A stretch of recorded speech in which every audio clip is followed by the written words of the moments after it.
Hello and welcome to this episode of I Don't Know Jack About Parenting, where today I'm going to be talking about this statement. Kids, you'll thank me later. So the big question is this: how are parents like us, who don't have a manual, who are doing the best we can, who feel as though we aren't enough, how are we going to raise healthy, happy children who we are proud of and still keep our sanity in that process? That's the question, and this podcast will give you the answers. My name is Ryan Roy, and welcome to I Don't Know Jack About Parenting, a podcast for parents who are being real with themselves. Welcome back to this episode of I Don't Know Jack About Parenting, where today I'm going to be talking about the statement, kids, you'll thank me later. So I don't know what it was that I was sharing with my son just a few days ago, but what did stand out for me is me saying to him, you're going to thank me later for all of these discipline. You'll thank me later for these lessons.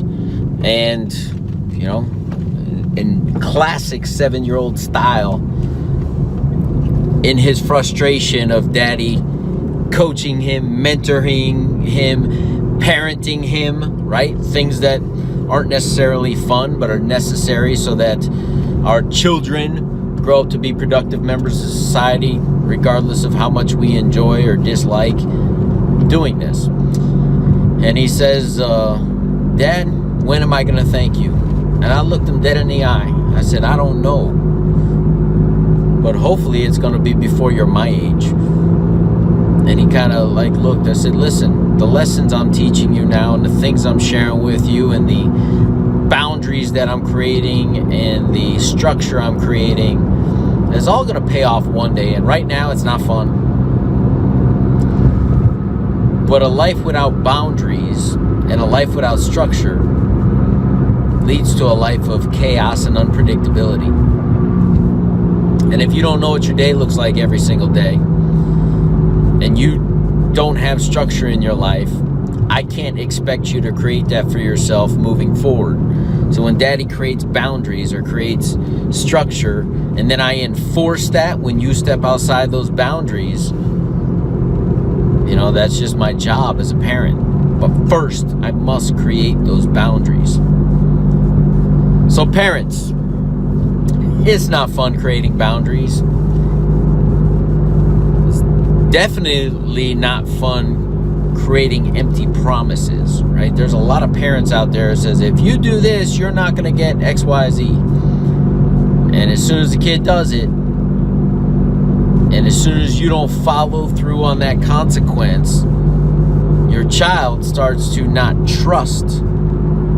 Listen to what I just said. Doesn't believe or trust what it is that you're saying. So then they test again. And you fail the parenting test of creating a boundary and enforcing it when they go through it. And then there's chaos in your home. And your child doesn't listen to what you say. And you say, I don't know why I can't get this child to listen. Well, it's because you don't create a structure. You don't create boundaries. You do not enforce consequences, because children thrive, desire, want structure and predictability in their life. And you're developing a new predictability in their life when you're not following through on consequences. I don't have to pay the price that mom or dad says, because whatever they say doesn't go. I remember when I was about 9 or 10, and my mom, single mom, great intentions, strict in a lot of ways, but probably didn't have the energy or was around enough, because she was providing for the family as a single mom, to enforce her rules. So I remember at 10, she wanted to give me a certain bedtime. My mom, for various reasons, liked to work the graveyard shift. And so she wasn't there at bedtime. And I remember her just laying into me and like really like, you need to do this, and if you don't do that, you're going to do this. And I thought to myself, at 10 years old, I've never had a bedtime. Why are you going to try and create one for me now? Like, why all of a sudden you're going to create this rule that I need to abide by when it's never been in place before? And if I had that thought at 10 years old, and I had the ability to have that thought at 10 years old, and there was no structure in certain areas of my life, why would I? What are your kids doing at 10, 11, 12, 13, 14, 15, 16, when all of a sudden you want to now start imposing structure? I just had an interesting conversation with a father 10 minutes ago. And we just started, I saw him at the school and he was headed into the office. I said, you got to go to the principal's office again? And he's like, oh yeah, you know, always got to get sent to the principal's office. We were just kind of joking, and he was there for an awards ceremony for his kid. And he said something interesting to me. And I'm going to share it with you because probably it's the mentality of a lot of people. And in my book, Be the Dad You Wish You Had, I always say there's a chapter in there that says, speak to them as if they understand now. Like, I don't wait until my son's a certain age before I start teaching him certain principles of life. And he says, I'm just now starting to explain to my kids why I do what I do. And I thought to myself, maybe they're not ready to receive it now, or maybe you should have been doing that since day one. Like, I tell my kids, and I've been called out in public and by friends are like, why are you using that type of those words with your kid? Do they understand? It's not my choice to understand when they understand. When I think it's time for them to understand, it may be way past. Have you ever been around kids and you just say, whoa, they understand so much? So if I went by my judgment of what I think they understand, it'd probably be too late. So I've always spoken to my children as if they're young adults. I speak to them on my level, not on what I think their level is. And I think they're going to thank me later for that. Right? They're not going to know any better. They're going to know words. It's economics week at school with my son right now. And he came home and they're supposed to either have a business, be a producer or a consumer. They had that first choice. And if you're going to be a producer, you need to have a product or a service.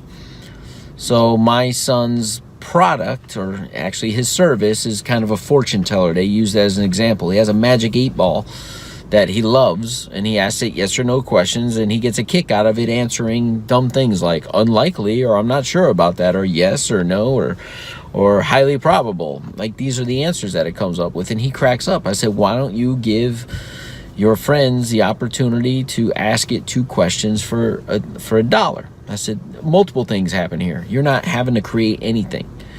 You don't have to create a product. You don't have to do this. You don't have to do that. I said, you'll have a long line and it's quick, right? You don't have to give them anything. You're just letting them ask a question. They're going to get a kick out of it just like you. And I said the lowest price point, which was a $1 in their school dollars. They're the Braves, so they're called Braves bucks. You get to go to low. They could charge between 1 and 5 Braves bucks. I said, just go to the lowest end and give people 2 questions. People will want, because they're getting more bang for their buck. So he comes home and he starts telling me everybody else's business in the school and all of his friends and what business they're doing. And he's like, you know, that's going to take a lot of time. The people aren't going to want that, or he's going to have to do a lot of work. Or some kids are like baking brownies, Dad. Like, they're getting Braves bucks. They're not getting real money. It costs real money to get the brownie mix and this and that. And what are we going to get with the... And he's just running down why some of their businesses will not work. And here's the funny thing is, he's 7 years old, and he's right. Why? Because at 4 years old, I really started pouring into him on simple business practices. Supply and demand. We talk about location in a business. We talk about advertisement and all the stuff he sees on the streets. I said, what do you see more of? McDonald's, Coca-Cola, this or that? And he analyzed it and said, and every time he comes up, and I'll be like, McDonald's is the #1 franchise in the world. Why? Because they tell people about themselves. Coca-Cola is the #1 soft drink company in the world. Why? Because you see it everywhere. They tell people to drink Coca-Cola. And so if you want people to buy your lemonade, what do you need to do? I need to make signs, and I need to tell them. Absolutely. He'll thank me later for these lessons. See, whether you're disciplining them or pouring into them, they'll thank you later as long as you're parenting them. So continue to parent, continue to love. And as exhausting as it could possibly be, just know if you don't do it, they may not thank you later. There's nothing to thank you for. But if you do it to the best of your ability, and you do it consistently, down the road, they're going to look at you and say, thank you for being the best parent you could have possibly been. Because I know that's my message to my mom. As many things as she could have done wrong or had done wrong, I focus on the things she did right. And again, I'm sure I've shared this, and I'll share it here at the end. My ultimate goal for my children, or for my parenting journey, is for my children, my adult children, to respect me. And if I make more good choices than bad for myself, for my family, for my children, for my wife, then I believe that I will succeed in that journey. See you in the next episode. Do you want to be the dad you wish you had? If so, go get my free book, Be the Dad You Wish You Had, at BeTheDadYouWishYouHad.com. Inside, you'll find my most effective 40 tips to quickly and easily transform yourself into the ideal dad. Go to BeTheDadYouWishYouHad.com now and get it while it's free.